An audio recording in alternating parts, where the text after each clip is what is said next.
নমস্কার বন্ধুরা, আবারও একটা নতুন ব্লগ নিয়ে তোমাদের সামনে হাজির হয়ে গেলাম। তোমাদের সবাইকে জানাই শুভ রথযাত্রা। রথযাত্রার শুভ কামনা ও অভিনন্দন জানিয়ে আজকের ব্লগটি শুরু হচ্ছে। আগের দিন আমাদের উল্টো রথ হয়ে গেল, তো আমরা রথের মেলায় গিয়েছিলাম। আমাদের এখানে অনেক বড় একটা রথ হয়, রথের মেলা হয়, অনুষ্ঠান হয়, বিভিন্ন দোকানপাট, বিভিন্ন রকম খাবারের দোকান, অনেক কিছুই বসে। মেলাটা প্রায় অনেকটাই বড় হয়। তো প্রথমেই গিয়ে আমরা কিন্তু জগন্নাথ দেবকে দর্শন করে চলে গেলাম যেদিকে গাছ বসেছে সেই দিকে। আর তোমরা তো জানো আমার গাছ খুব পছন্দের, তো সেই জন্য আমরা আগে গাছ বসেছে যেদিকে এদিকে গেলাম, কী কী গাছ বসেছে আর ঠিক দাম কীরকম যাচ্ছে এই সব কিছুই জানতে গেলাম।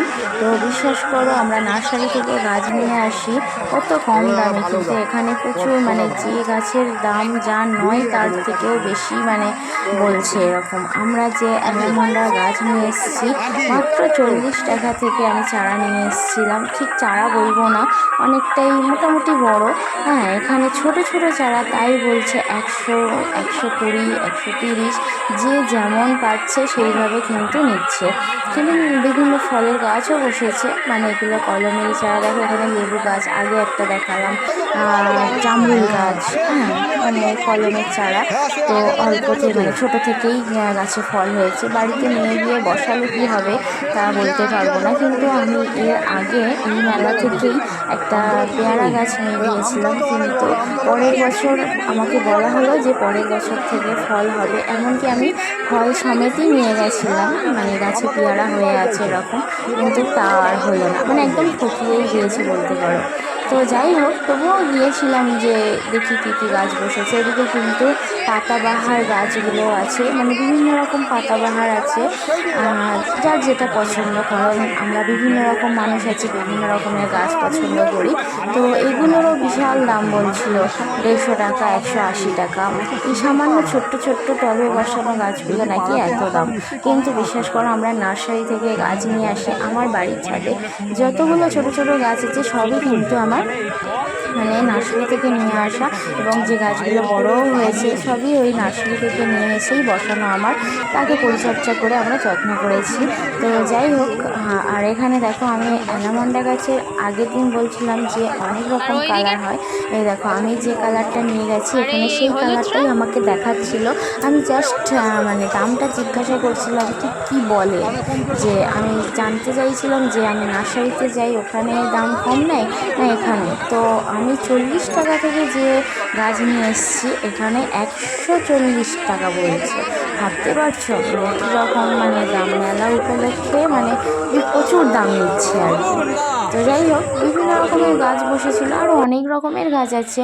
হ্যাঁ, পেয়ারা গাছও এখানে ছিল, নারকেল চারা, যে যেটা পছন্দ করে। অনেকে তো এখান থেকেই গাছ নিচ্ছে, আর আমি যেহেতু নার্সারিতে নিয়ে আসি তো আমি জানলাম যে গাছের দাম বেশি বলছে, ওই জন্য আমি এখান থেকে গাছ নিইনি। আর গাছগুলো খুব একটা দেখে পছন্দও হবে না তোমার, কিন্তু আমরা যখন নার্সারিতে যাই গাছ কতটা সতেজ সবুজ একদম গাছ।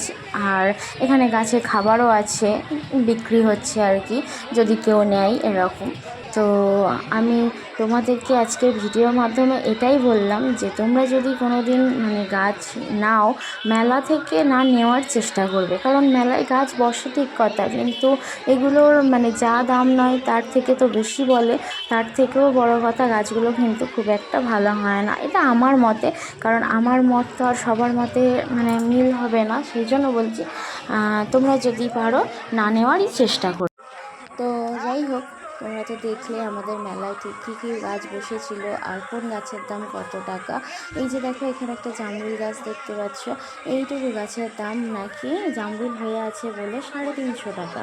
আর এই যে পেয়ারা গাছ আছে, পেয়ারা হয়ে আছে, এগুলো 280, 250, 260 এইরকম। যে গাছের যা দাম নয় তার থেকে তো বেশি। তো যাই হোক, অনেকেই তো এখানে আমরা গাছপ্রেমী আছি, ফুলপ্রেমী আছি, ফুল গাছ আছে, অনেকে ফলের গাছও নিচ্ছে, সবাই নিচ্ছে। আমরা ব্যাপারটা জানি বলে সেই জন্য, কিন্তু সবাই তো আর জানে না। তো গাছ বিক্রিও হচ্ছে অনেক। আর অনেকে নিচ্ছেও, গাছ কিনছে, যাদের প্রয়োজন তারা তো নেবেই। আমরা নার্সারিতে গিয়ে আনি বলে সবাই যে সেটা জানে তা তো নয়। তবে ভিডিওর মাধ্যমে জানানোর চেষ্টা করলাম যে নার্সারিতে গিয়ে যদি আমরা গাছ নিয়ে আসি অবশ্যই কিন্তু ওনারা ঠকান না। যথেষ্ট পরিমাণ, এবার সব জায়গাতে সমান নয়, কেউ তো ঠকায়, একটু নিজেদেরকে কিন্তু গাছ চিনে নিয়ে আসতে হবে। তো যাই হোক, আজকের জন্য ভিডিওটি এইটুকুই। ভালো লাগলে অবশ্যই লাইক করো, আর গাছপ্রেমী হলে, ফুলপ্রেমী হলে অবশ্যই কিন্তু আমার পাশে থেকো, আমার ভিডিওগুলো অবশ্যই দেখো। চলো, টাটা।